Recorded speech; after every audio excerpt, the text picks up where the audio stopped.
Bonjour à tous. Ah, c'est bon, ça marche maintenant. Merci à tous de votre présence pour cette dernière conférence de la journée sur les biodéchets en méthanisation. Donc, on va vous faire une petite présentation. Donc, je suis Léa Sarnion, je suis de la conseillère énergie de la Chambre d'agriculture d'Indre-et-Loire. Et je serai avec ma collègue Claire Perrault du 36. Donc, ce qu'on vous présente cet après-midi, on va vous faire une rapide présentation de qu'est-ce que c'est qu'un biodéchet. Ensuite, de quelle manière est-ce qu'on les incorpore en méthanisation, la valorisation, les processus, les différentes règles pour traiter d'un biodéchet en méta. Ensuite, tout ce qui va traiter du transport, de la traçabilité, du traitement, puisque pour éviter problèmes de contamination ou autre, le suivi des biodéchets c'est important. Donc là-dessus, on va vous faire une présentation des différents éléments. Et puis enfin, de quelle manière est-ce qu'on peut valoriser les biodéchets sur son territoire. Et on prendra les questions à la fin. Donc pour la partie biodéchets, vous pouvez rentrer, allez-y, installez-vous. Il y a plein de places devant. J'ai toujours eu à dire ça. Alors, donc déjà, rapidement, je voulais vous brosser un petit peu la partie juste déchets en France. Je ne sais pas si vous avez la mesure de ce qu'on produit en déchets par an en France. Donc ça, c'est les données de 2018. En France, on produit environ 350 millions, 342 millions exactement de tonnes de déchets par an. Donc ça, c'est la donnée. Donc là-dedans, qu'est-ce qu'on a? Tous les déchets issus de la construction, tous les déchets issus des entreprises ou de ce qu'on appelle les DMA, les déchets des ménages et assimilés. Donc en gros, c'est 66 millions de personnes en France, 342 millions de tonnes de déchets par an, ça donne 5 tonnes de déchets par habitant et par an. Donc je ne sais pas si vous percevez à peu près la mesure de ce qu'on produit.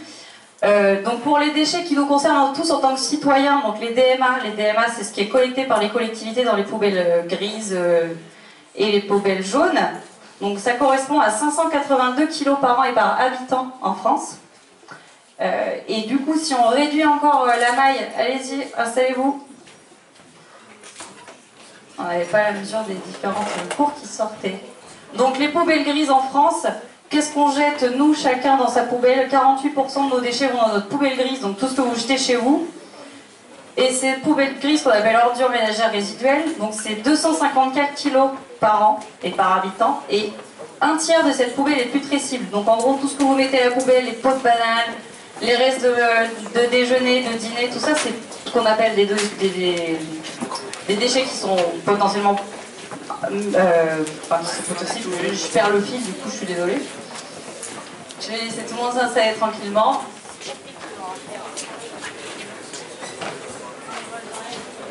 Je sais pas, oui. Vous pouvez passer devant.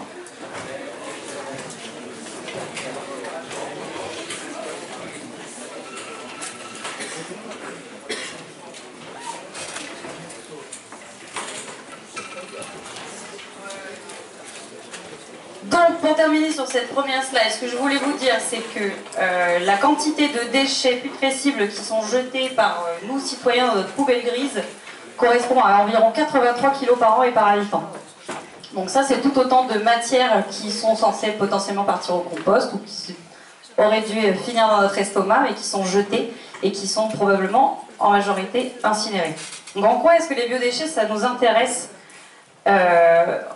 sur notre thématique aujourd'hui? Donc un biodéchet, ce qu'on met derrière, ça va être tout ce qui va être déchets alimentaires, les cuisines tables, tout ce qui va être les déchets des entreprises agroalimentaires, tout ce qui va être transformé, tous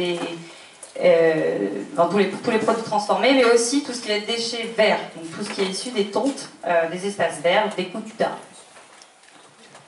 Ce qui est particulier, c'est que d'ici fin d'année prochaine, donc 31 décembre 2023, l'entièreté des biodéchets devra être traitée à la source par les particuliers. Donc nous devrons tous, autant qu'on est dans la salle, devoir jeter nos biodéchets dans un compost ou ailleurs, puisque nous ne pourrons plus les mettre dans la poubelle grise.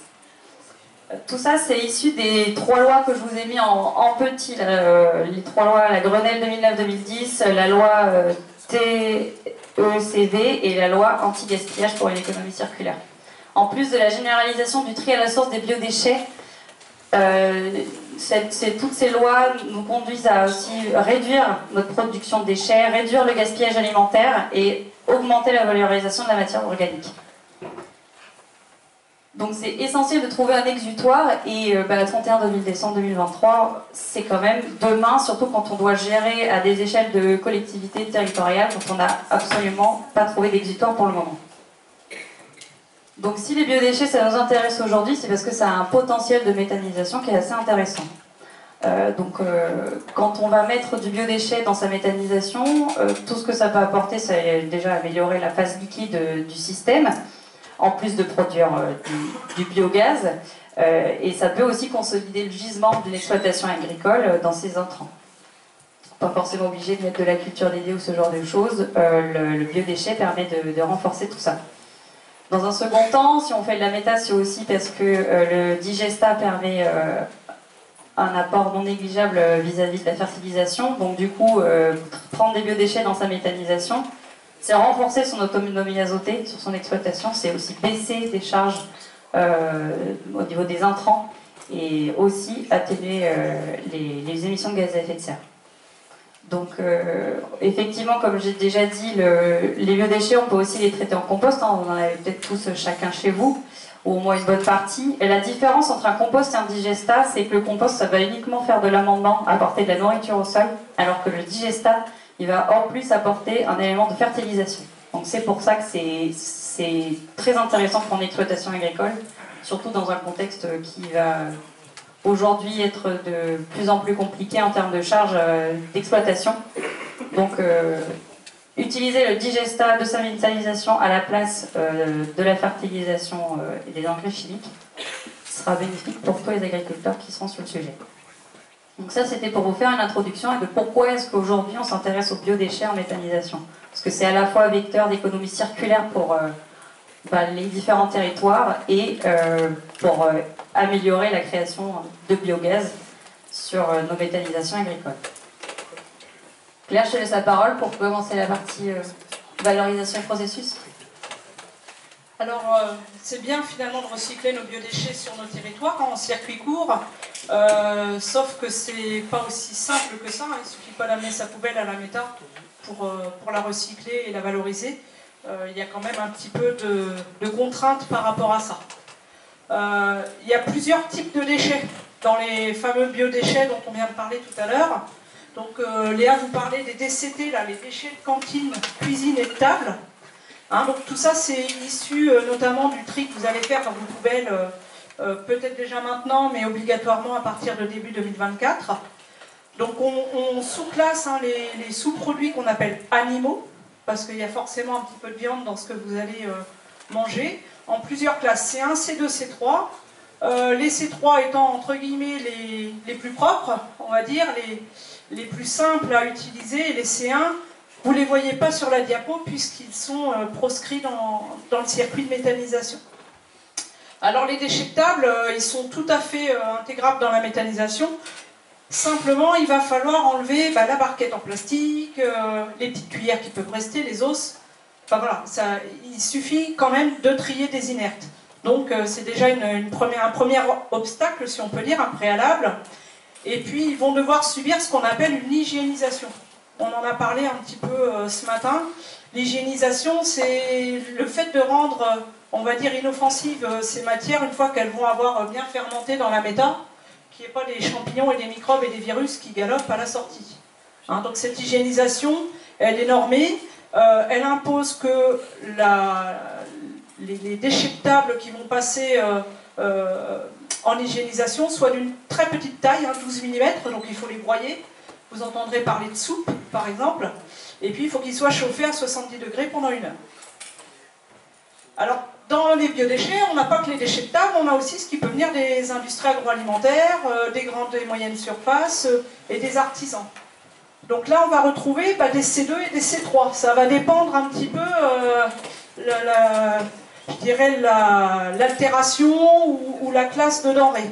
Hein, on va avoir des choses qui peuvent être crues ou alors des denrées qui vont être ce qu'on appelle transformées, qui vont avoir été cuites ou stérilisées, ou, voilà, qui vont avoir subi un processus de transformation.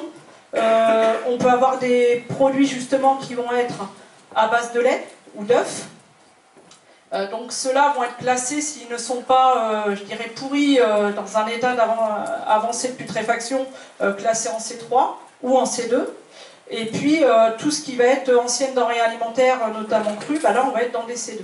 Donc comme vous le voyez là, sur la diapo, bah, soit on va pouvoir toujours avoir l'hygiénisation comme pour les déchets de table, ou bah, si on a vraiment les C2, je dirais un petit peu plus des denrées crues par exemple, là on va être carrément dans un process de stérilisation. Donc là c'est plus 70 degrés 1 heure, c'est 133 degrés 20 minutes, taille 50 mm et une pression de 3 bars. Donc ça fait des installations quand même supplémentaires par rapport à l'installation de base de méthanisation. Et puis dans les biodéchets, on a aussi des déchets verts. Et dans la méta, on peut passer des déchets verts du moment qu'ils ne soient pas ligneux, c'est-à-dire toutes les tombes de pelouse ou des feuilles, mais surtout pas de branches, parce qu'elles vont ressortir comme elles sont rentrées pratiquement. Elles ne vont pas être digérées par la méta. Et quoi qu'il arrive, du moment que vous incorporiez dans un méthaniseur des SPAN, des C2 ou C3, il faut présenter un dossier d'agrément sanitaire auprès de la DDETSPP pour que votre installation soit reconnue et fonctionne, qu'elle soit agréée. Alors on va vous présenter plusieurs schémas d'intégration de biodéchets dans une méta agricole. On est parti au départ d'un méthaniseur existant. Et vous voyez là sur la slide, je vous ai mis en haut dans les biodéchets des C3, des C2 dérogatoires, donc ça va être notamment des anciennes denrées alimentaires qui vont être cuites, par exemple, ou des ovoproduits ou des produits à base de lait, qui vont pouvoir être hygiénisés, et puis les fameux SPAN C2 dont font partie entre autres des déchets d'abattoir, eux vont devoir passer par le circuit stérilisation. Et quoi qu'il arrive, on aura le digestat à la sortie ainsi que le biogaz, et donc toujours cet agrément sanitaire, une convention obligatoire entre le méthaniseur, l'agriculteur pour le digestat, mais elle est valable aussi, on ne l'a pas mis entre le fournisseur de biodéchets et la méta, et puis un plan d'épandage avec analyse bien sûr des digestats. Il n'est pas question de remettre sur les sols notamment des digestats qui ne seraient pas normés, notamment au niveau des pathogènes. Alors il existe des dérogations à l'hygiénisation. Alors aujourd'hui, si on cache un peu la partie gauche de la diapo, il y a beaucoup de méthaniseurs qui fonctionnent avec des effluents animaux, et puis des cultures intermédiaires notamment. Il faut savoir que les effluents animaux, c'est des SPAN. C'est des SPAN de catégorie 2. Il y a une dérogation pour ne pas hygiéniser ces SPAN, donc moyennant de faire cette demande de dérogation à la DDETSPP. Et puis il faut que par contre les élevages fournisseurs à la méthanisation soient vraiment recensés, qu'ils fournissent un bilan sanitaire annuel à la méta, et donc voilà, qu'ils attestent d'un bon état sanitaire, auquel cas sinon si c'est pas bon on refuse les effluents. Donc sur la partie gauche de la diapo, on vous a mis ce qui était possible de mettre dans la méta tout en demandant une dérogation à l'hygiénisation. Donc on peut également, notamment intégrer des SPAN C3, donc type lait, ovoproduits, ou alors des anciennes denrées et aliments transformés. Et également des SPAN C2 qui sont appelés dérogatoires, donc des dérivés des produits laitiers qui ont été classés en C2, autre que pour un motif sanitaire. Voilà. Là, dans cette partie-là, on ne parle pas des déchets de table de vos poubelles. Donc, façon de parler, je dirais, ça peut être une façon assez simple de recueillir des biodéchets dans sa méthanisation sans trop se compliquer la vie.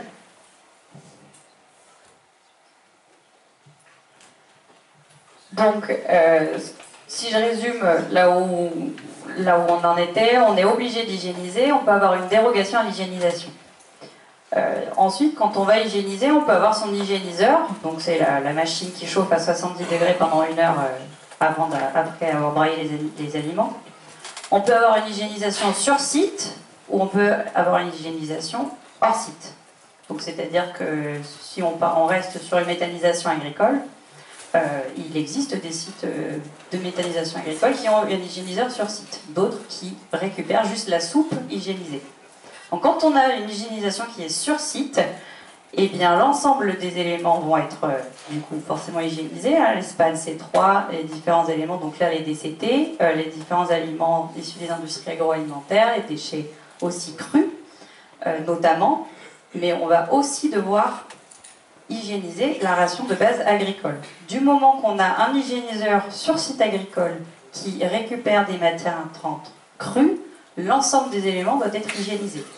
Donc si aujourd'hui vous avez une méthanisation agricole qui souhaite traiter des biodéchets et qui a une hygiénisation sur site, ils seront obligés de passer par la phase hygiénisation de leurs affluents d'élevage. Et là, ça peut devenir très compliqué pour l'agriculteur de gérer son système, puisqu'il avait créé, aujourd'hui, il avait juste à mettre ça dans le bac de charge, c'était géré par la META, et ensuite c'était parti. Si maintenant on gère une hygiénisation de ces effluents d'élevage, il faut les passer au broyeur, et ensuite ils pourront les mettre dans la META. Donc c'est vraiment une modification complète du site agricole.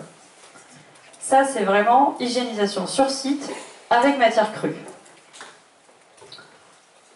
On peut aussi avoir une hygiénisation sur site dite partielle, où dans ce cas, on va simplement hygiéniser les déchets de table, donc les restes de poubelles grises, mais sans qu'il y ait d'apport de matière crue. Du moment qu'il n'y a pas de matière crue, l'agriculteur n'est pas obligé de mettre ses effluents d'élevage dans l'hygiénisation. Donc ça paraît être le système le plus favorable quand on a une hygiénisation sur site et qu'on souhaite intégrer l'économie circulaire de gestion des biodéchets avec les collectivités. C'est ce système-là. Vous avez un exemple sur la méthanisation de Saint-Paterne-Racan dans l'Indre-et-Loire, sur le 37, qui a un hygiéniseur sur site qui traite les effluents de 5-6 exploitations agricoles et qui peut aujourd'hui être dans ce système-là. Donc ça, c'est une première solution, méthanisation existante, avec l'hygiénisation sur place. Et enfin, dernier cas, si on veut traiter des biodéchets dans sa méthanisation, mais qu'on n'a pas d'hygiénisation sur site, alors dans ce cas-là, il n'y a pas grand changement de sa pratique actuelle, puisque du coup, on reste sur son système, c'est juste qu'on récupère la soupe des biodéchets, et là, on peut récupérer n'importe quel type de biodéchets du moment qu'ils ont été hygiénisés. Par contre, ce qu'il faut garder en tête, c'est que c'est des biodéchets qui ont été hygiénisés, donc ont été chauffés, on a retiré tous les éléments pathogènes qu'on ne veut pas avoir dans la méthanisation. Donc, mais simplement, ils doivent être traités quand même assez rapidement après avoir été hygiénisés dans la méta. Donc ça dépendra des départements, il faudra se reporter à la DDE-TCSPP, si je me trompe. La DDE-TCS... Oh, j'y arrive pas. Les services de l'État, merci Claire. Qui auront peut-être des règles différentes en fonction des départements, et ça, je vous invite vraiment à vous renseigner auprès d'eux, puisque c'est eux qui portent cette compétence. Les biodéchets hygiénisés devront potentiellement être stockés de manière réfrigérée dans des cuves adaptées, donc il y aura quand même un aménagement de site de méthanisation agricole à prévoir pour qu'ils puissent quand même traiter les biodéchets. Donc par rapport à ce que je vous disais en introduction, où les biodéchets c'est vraiment intéressant pour la méta, ça l'est, mais ça ne se fait pas comme ça du jour au lendemain. Il y a vraiment une modification de pratique, une modification de site, une modification administrative qui est à prendre en compte. Donc ça peut permettre à un agriculteur de peut-être changer ses cives ou quelque chose comme ça, ou modifier ses contrats, pourquoi pas se faire payer pour traiter les biodéchets, mais les collectivités ne doivent pas prendre les méthanisations agricoles comme juste l'exutoire des poubelles grises aujourd'hui. Il y a vraiment des modifications concrètes à faire. Donc si je fais une synthèse de ce qu'on pourrait envisager, on prendra les questions à la fin, je vous remercie. En synthèse, l'introduction de biodéchets sur un site de méthanisation agricole oblige à demander un agrément sanitaire si on ne les traite pas déjà, sinon ce sera une actualisation pour bien intégrer l'entièreté des biodéchets qu'on va traiter. L'hygiénisation est obligatoire en méthanisation, mais il existe des dérogations possibles pour les SPAD, notamment les C2 des effluents agricoles. Si enfin l'hygiénisation est obligatoire, notamment pour la partie biodéchets, on privilégierait quand même pour amoindrir les modifications à faire sur les sites agricoles, de partir sur des hygiénisations hors site. Donc c'est-à-dire vraiment faire un site dédié d'hygiénisation pour éviter donc la modification des sites Pourquoi pas répartir la soupe biodéchets sur le territoire avec un hygiéniseur central qui répartit ensuite sur les méthaniseurs. Et enfin, c'est surtout qu'une hygiénisation, c'est quand même un certain coût, puisqu'on peut, d'après les chiffres de l'ADEME, avoir quelque chose entre 150 à 300 000 euros pour un site d'hygiénisation. Donc, porté seul par l'agriculteur, en plus de son aménagement de site pour traiter les biodéchets qu'il ne faisait pas avant, ça commence à alourdir un peu la facture. Claire, je laisse la main.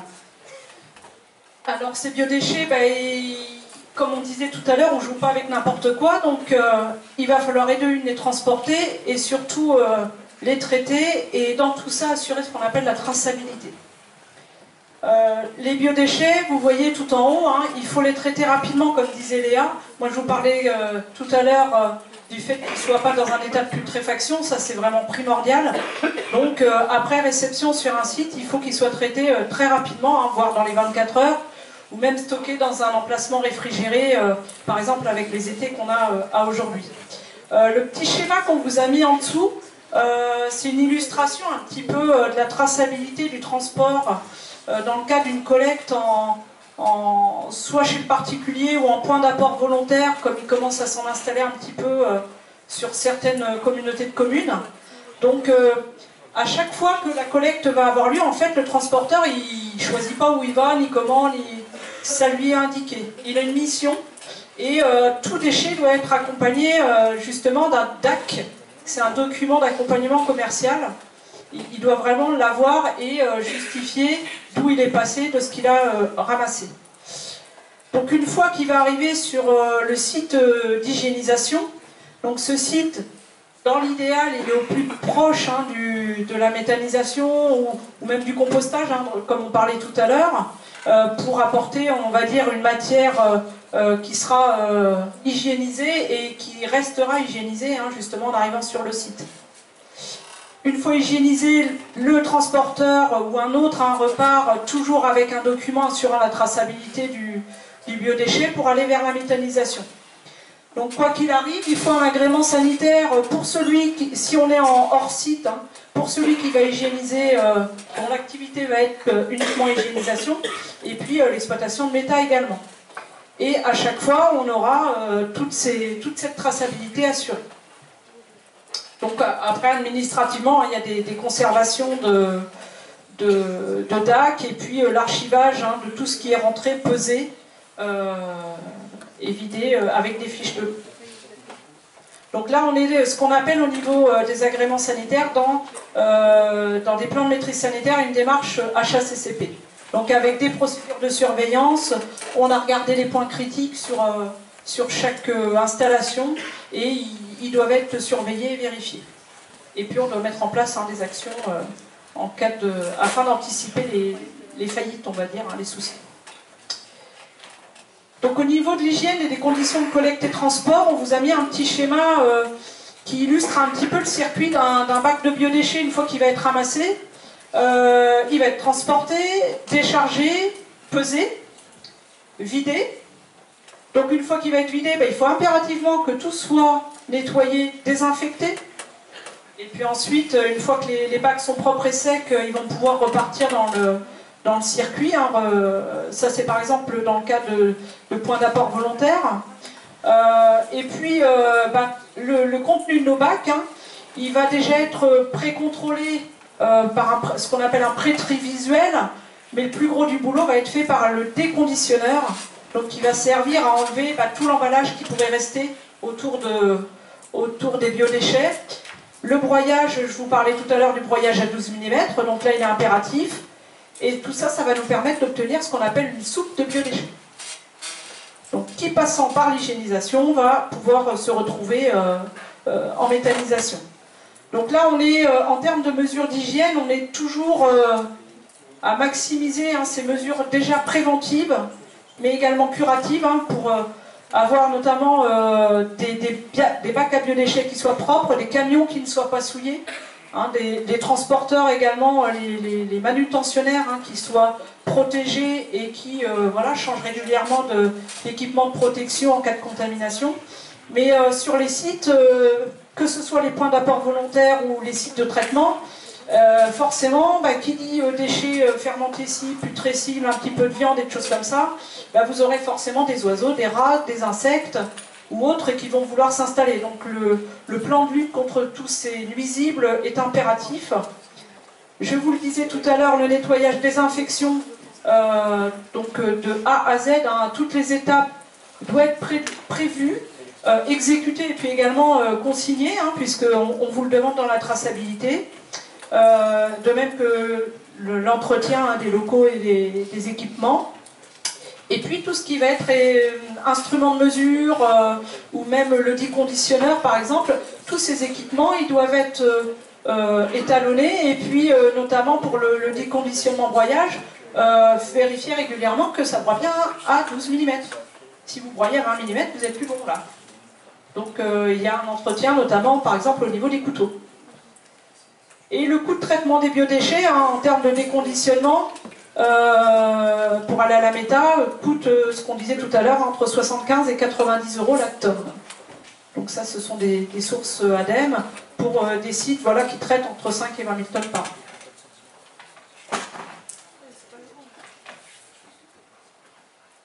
Ici, on vous a mis un petit circuit, un exemple de traitement, je dirais, des biodéchets. Donc, je ne sais pas si vous arrivez à voir tous les numéros d'un bout à l'autre.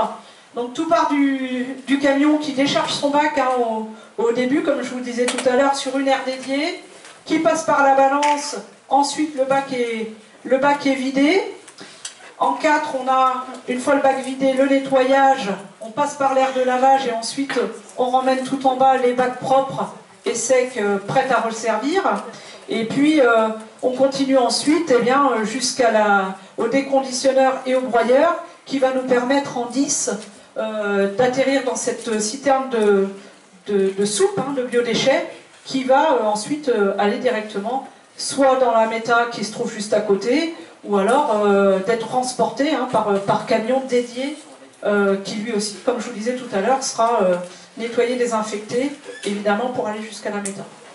Donc au niveau d'aménagement de site, qu'est-ce que ça demande pour traiter, déconditionner, on va dire, et traiter des biodéchets? Et forcément un sol qui soit nettoyable et désinfectable, donc de préférence imperméable, où on récupère les jus notamment, et où on les traite, une aire de lavage des containers, et puis qui puisse aussi permettre le nettoyage des roues, voire de l'intérieur en cas de renversement du véhicule. Et puis, pour le stockage d'espagne, une sectorisation, une zone appropriée. Dans le milieu, là, les cadres sont un petit peu vides, mais par exemple, vous pouvez avoir quelquefois des sites qui reçoivent, j'en sais rien, 15 palettes de briques de lait.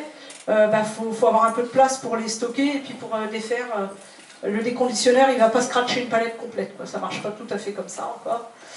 Donc il faut de quoi un petit peu faire des stockages tampons et puis également une chambre froide. Puisque vous n'allez pas forcément, en cas d'avarie X ou Y, une panne d'usine dans son système de refroidissement, tout est à foutre à la poubelle. Je dirais, ils ont un camion complet à mettre à la poubelle. Et si vous avez une chambre froide, vous allez pouvoir les traiter petit à petit. Vous serez sûr d'assurer, au niveau de la chaîne des pathogènes, vous serez sûr d'assurer quand même des conditions sanitaires tout à fait potables. Merci Claire. Donc ce qu'on peut en retenir, c'est que traiter des biodéchets, ça ne se fait pas comme ça du jour au lendemain quand on est sur une méthanisation agricole. Donc c'est quelque chose à réfléchir en amont, et puis c'est des choses qu'on n'est pas obligé de faire. Parce qu'on peut avoir une méthanisation à l'échelle de son exploitation, simple, sans pour autant vouloir traiter des déchets venant de l'extérieur. On a aussi potentiellement envie de s'investir pour le territoire un peu plus largement, quand on a un collectif d'agriculteurs et qu'on veut traiter, pourquoi pas, et travailler en partenariat avec sa collectivité. Mais vous voyez qu'il y a quand même un processus, de la réglementation, de la documentation, enfin les services de l'État surveillent de très près ces éléments-là, puisqu'on va éviter de contaminer derrière les sols derrière s'il y a un problème sur la chaîne. Donc on est obligé d'avoir ce genre de processus, et c'est pour ça que c'est pas obligé que ce soit les agriculteurs qui le traitent tout seuls. Ça peut être un partenariat collectif, et donc c'est important que les collectivités s'investissent aussi dans ce processus-là. Donc les sites de méthanisation traitant des biodéchets, il peut y en avoir différents types. Donc ça c'est un petit graphique où vous avez d'un côté des méthanisations 100% déchets agricoles ou 100% biodéchets, et ensuite la quantité de normes au mètre cube qu'on peut envisager quand on parle de ce type de méthanisation. Parce qu'il y a plusieurs noms de méthanisation. Vous avez peut-être déjà entendu parler de micro-méta, donc ça va être vraiment des sites dédiés sur une exploitation à l'échelle d'un agriculteur. Donc ça c'est pour la micro-méta agricole. On peut avoir une micro-méta uniquement dédiée aux biodéchets. Ensuite, en fonction de la quantité de biodéchets qu'on va traiter, on peut aller jusqu'à beaucoup plus en termes de normes au mètre cube, et puis après passer à ce qu'on appelle de méthanisation industrielle, agro-industrielle, et là on va avoir des gros sites où on va aller jusqu'à une production de 300 normes au mètre cube par exemple. Donc c'est pour ça qu'il faut, quand on veut faire de la méta, se positionner sur qu'est-ce qu'on veut traiter comme type de déchets pour se projeter sur sa typologie de site et avec qui est-ce qu'on veut traiter. Donc c'est pour ça qu'on va avoir, quand on est agriculteur, soit une micro-méta, soit une méthanisation agricole individuelle. On peut en partie traiter des biodéchets, mais pas n'importe lesquels, en collectif ou tout seul. Et enfin, si on veut vraiment intégrer sa méta beaucoup plus de biodéchets, méthanisation territoriale. Donc en termes de chiffres, à peu près, si on veut classer les méthanisations, on va dire la méthanisation agricole individuelle, on va être environ maximum à 10 000 tonnes par an. Là, c'est généralement géré par les agriculteurs. Les collectivités peuvent s'impliquer financièrement, soutenir les agriculteurs et les aider à communiquer positivement sur leurs projets. Ensuite, si on commence à traiter environ 40 000 tonnes par an, on peut commencer à parler de méthanisation territoriale. Et enfin, les collectivités, si elles veulent gérer leurs biodéchets uniquement sans intrants agricoles, là, ça va être eux qui vont gérer tout seuls. Donc ça veut dire passer par une délégation de service public, probablement, ou une prestation de service. Et donc là, ça va avoir un coût, mais c'est porté par la collectivité. Donc les biodéchets en méthanisation, c'est pas obligé de passer par les agriculteurs. Mais c'est déjà un biais, puisque ce qu'on a sur la région, là je vous ai mis la carte, je ne sais pas si vous l'avez déjà vu aujourd'hui, on a dû déjà vous présenter le positionnement des méthanisations, mais on a une cinquantaine de méthanisations en activité sur le territoire qui sont toutes majoritairement agricoles. Vous avez donc en point bleu clair, en bleu ciel, les méthanisations en injection, donc qui produisent du biogaz et qui l'envoient sur le réseau au GRDF, au GRT Gaz. Et sinon, en bleu foncé, les cogénérations, donc qui produisent, elles, de l'électricité via le biométhane. Donc, les méthanisations du territoire étant essentiellement agricoles, ça veut dire qu'il faut bien intégrer tout ce qu'on a dit depuis le début, donc aménagement de sites pour traiter les biodéchets et accompagnement des agriculteurs dans la modification de leurs pratiques. Ça veut dire aussi penser aux sites d'hygiénisation, voire aux sites de compostage qui peuvent déjà exister, et qui sont nécessaires du coup à la préparation de la soupe. Mais il existe déjà des solutions sur vos territoires, il suffit de se renseigner et de voir ce qui peut déjà être un exutoire. Ensuite, il y a des outils au niveau régional, donc le SRADET, le schéma de gestion au niveau des déchets, qui est en train de construire son plan d'action et qui a un observatoire des déchets économie circulaire. Tous ces outils qui peuvent déjà être des solutions pour les collectivités pour traiter les biodéchets.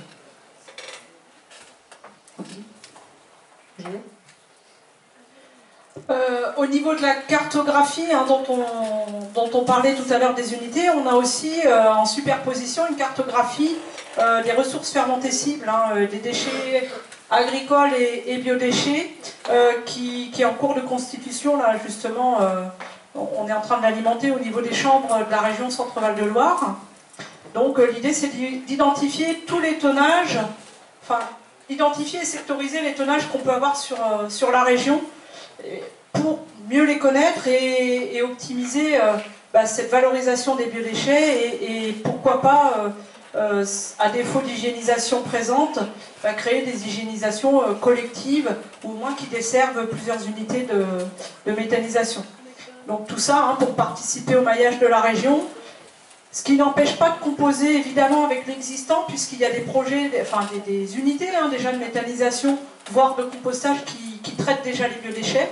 Donc trouver des alternances, des alternatives, des complémentarités. Et puis quoi qu'il arrive, ces projets d'intégration de biodéchets, je vous ai un petit peu assommé avec les normes sanitaires, les agréments, les dérogations. Il faut impérativement intégrer, je dirais, les DDE-TSPP, les services de l'État, dans la démarche quand on veut mettre une hygiénisation sur son site dès le début du projet, puisque vous avez, je vous en ai pas parlé, mais c'est tout ce processus de marche en avant. Entre guillemets, vous rentrez du biodéchet, c'est du sale, et vous sortez du digesta et du biogaz, et c'est du propre. Et ces deux flux ne doivent absolument pas se croiser sur un site. Donc, où est-ce que je passe entre amener mes cives, amener mes biodéchets, et puis après, il faut que je repasse avec une benne de digesta. On ne se croise pas n'importe comment. Donc, il y a vraiment une réflexion à avoir par rapport à ça. Voilà, on en a terminé, donc on va pouvoir répondre à vos questions. On vous remercie. Juste pour vous préciser, les sources bibliographiques sur lesquelles on s'est basé pour vous faire la présentation, toujours important de citer ces sources et de croiser les différents éléments. Donc vous avez les éléments issus du document biodéchets, du tri à la source jusqu'à la méta, document GRDF sur l'agro en partenariat avec les chambres d'agriculture, les infographies de l'ADEME sur la poubelle, les déchets chiffres clés, le guide de mise en œuvre d'hygiénisation et le guide d'accession à l'agrément sanitaire. Vous les retrouverez quand le diapo sera disponible sur le site des Champs de Val-de-Loire, vous le retrouverez. On va prendre vos questions du coup si vous en avez. Oui.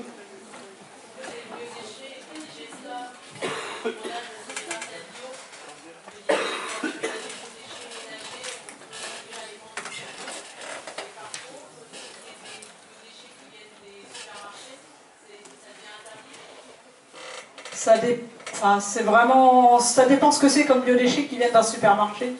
Si c'est que du cru, évidemment, là on est plus dans les mêmes. Ça dépend des catégories de SPAN, si vous êtes dans du C3 ou du C2, et vraiment de la composition de la ration.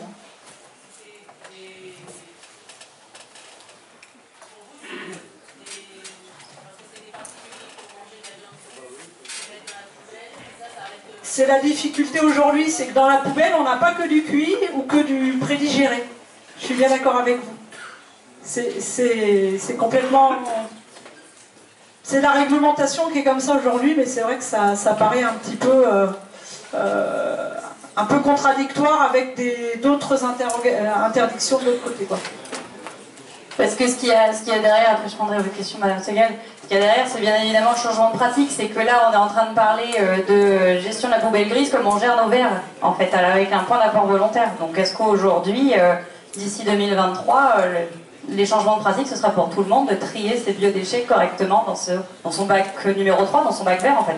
C'est ça que ça va impliquer derrière, et donc du coup, effectivement, toutes ces questions seront là. Après, c'est pour les bouts d'épuration qui ne sont pas possibles sur les sols bio. Et quand on fait de la méthanisation en bout de step, le digesta, lui, il ne peut pas aller sur le bio. Après, pour les biodéchets, ça va dépendre. Madame Segal, du coup.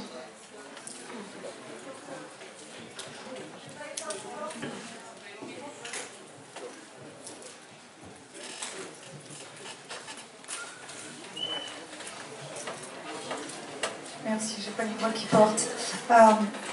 On est bien d'accord que toutes les unités de méthanisation qui sont actuellement en fonctionnement et qui combinent, donc qui traitent des effluents d'élevage et des biodéchets, vont devoir d'ici, en quelle année est-ce que à partir de quand est-ce que la réglementation, à partir de 2023, à fin 2023, se mettre aux normes pour tout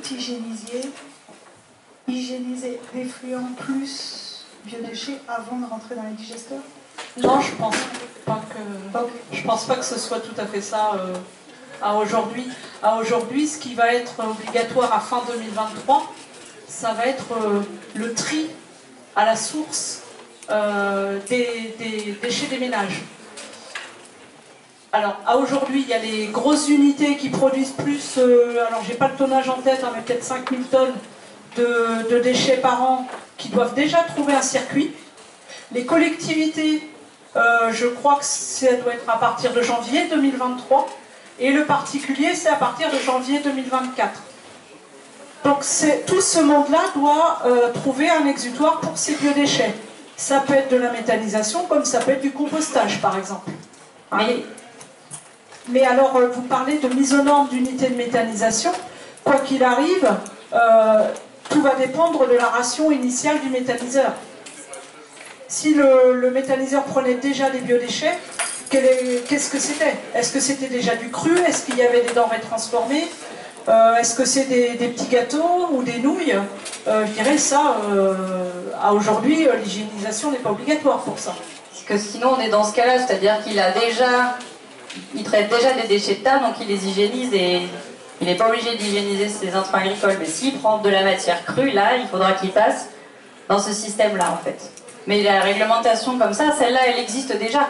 Et c'est juste que comme les biodéchets devront être traités, il faudra qu'il pense, est-ce qu'il est dans ce cas-là ou est-ce qu'il est dans ce cas-là? Est-ce qu'il y a d'autres questions? Vous voulez le micro?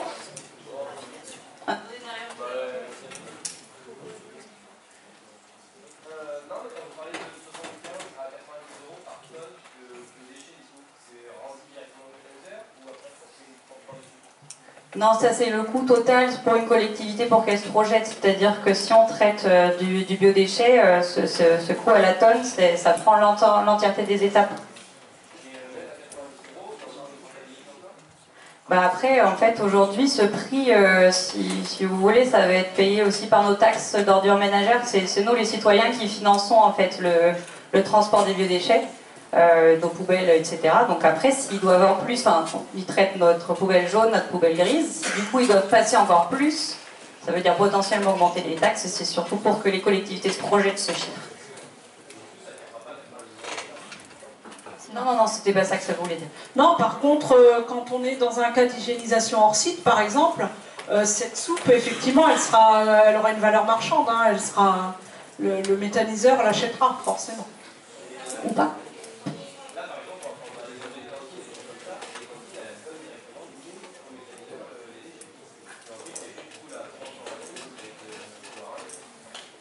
Oui, c'est ça, c'est que du coup l'hygiéniseur, il a un certain coût pour le faire fonctionner, électricité, etc. Donc après, c'est tout un système d'achat qui peut être mis en place.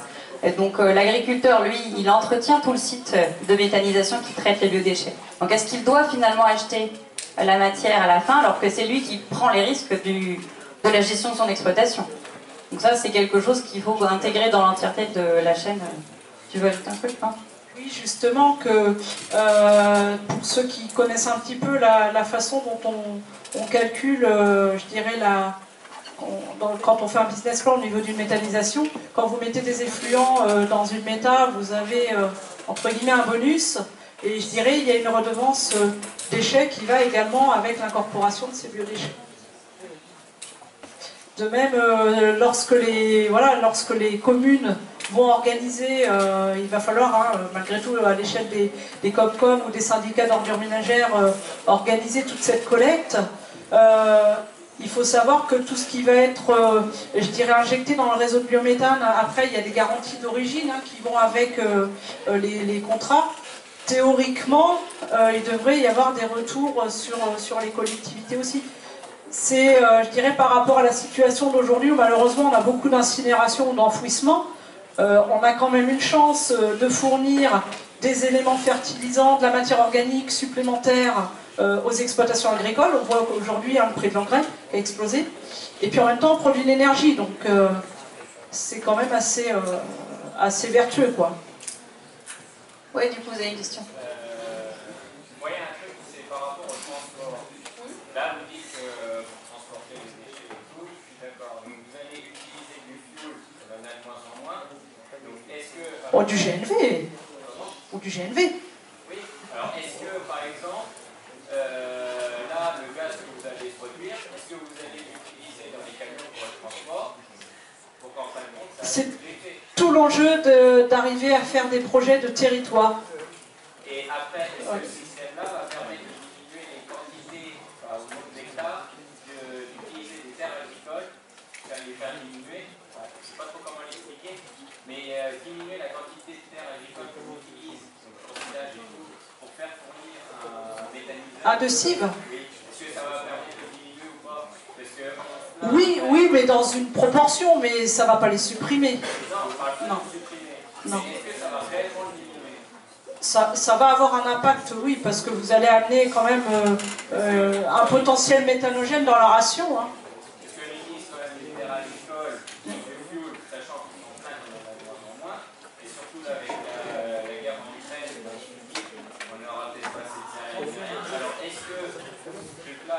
réellement permettre de diminuer la quantité de terres agricoles utilisées pour le méthaniseur et pouvoir augmenter la quantité de céréales, etc., pour pouvoir continuer qu'on puisse se nourrir. Parce qu'en fin de compte, ça nous bouffe des terres. Ça ne va pas remplacer intégralement les cives. Faut pas se leurrer. Oui, les cives, de toute façon, alors, c'est ce que j'allais intermédiaire. développer après. La méthanisation, quand on dit on met du blé, enfin du triticale, du seigle dans une méta, on n'enfourne pas une exploitation complète dans une méta. Hein, et les cives, comme son nom l'indique, c'est des cultures intermédiaires qui, bien souvent, elles sont faites à la place de quoi? Aujourd'hui, dans la plaine céréalière autour, c'est à la place d'un colza. Et derrière, on va faire un tournesol, par exemple. Donc, on effectue des rotations complètement différentes et on oblige les agriculteurs à, voire même allonger leur rotation, diversifier leur rotation. Je ne suis pas sûre qu'à la fin du compte, on ait beaucoup moins de ressources alimentaires non plus. Après, c'est la culture dédiée, peut-être que vous vouliez dire, la culture dédiée qui, elle, est faite pour, mais après, déjà de base, les surfaces sont moindres.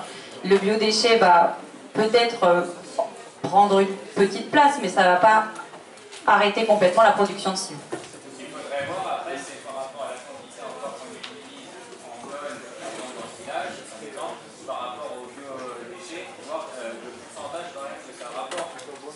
Oui, aujourd'hui, c'est vrai que dans la région, Léa a un exemple sur l'Indre-et-Loire.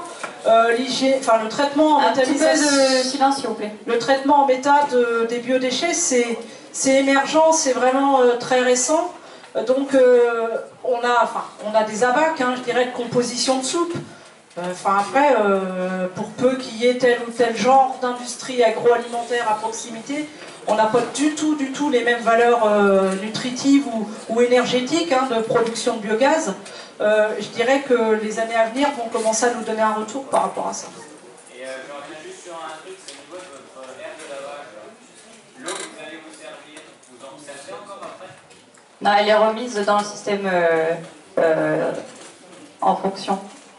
Non, attends, merde. La soupe de biodéchets, comme je dis, comme on a dit tout à l'heure, quand on ramasse vos seaux de compostage, c'est un peu béton votre truc. Donc pour faire une soupe de biodéchets, il faut injecter de l'eau dedans. Oui, mais moi je parle plutôt de... Oui, ça, oui. Ouais. Ouais. Parce que ça va être... Tout ce qui est nettoyé va repasser pour mouiller la soupe, on va dire. Il faut de l'eau pour faire la soupe. Ouais. Est-ce qu'il y a d'autres questions? Oui.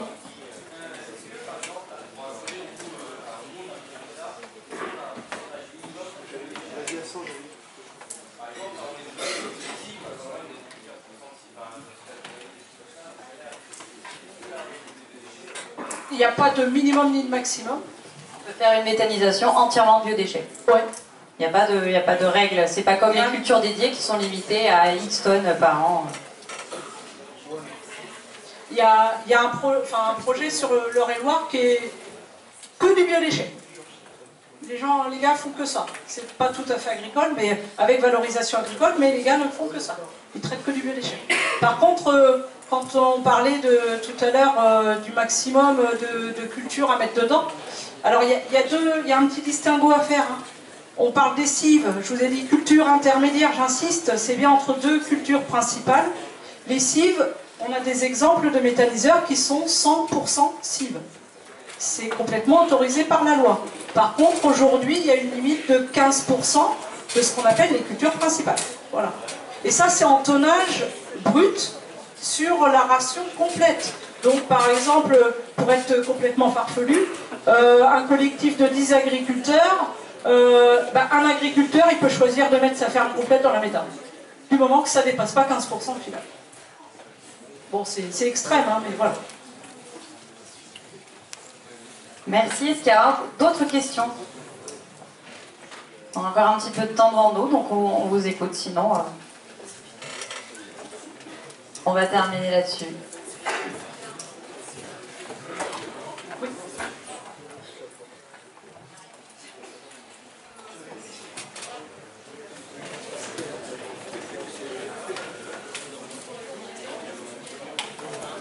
J'ai une dernière question, mais qui est plutôt pour la salle.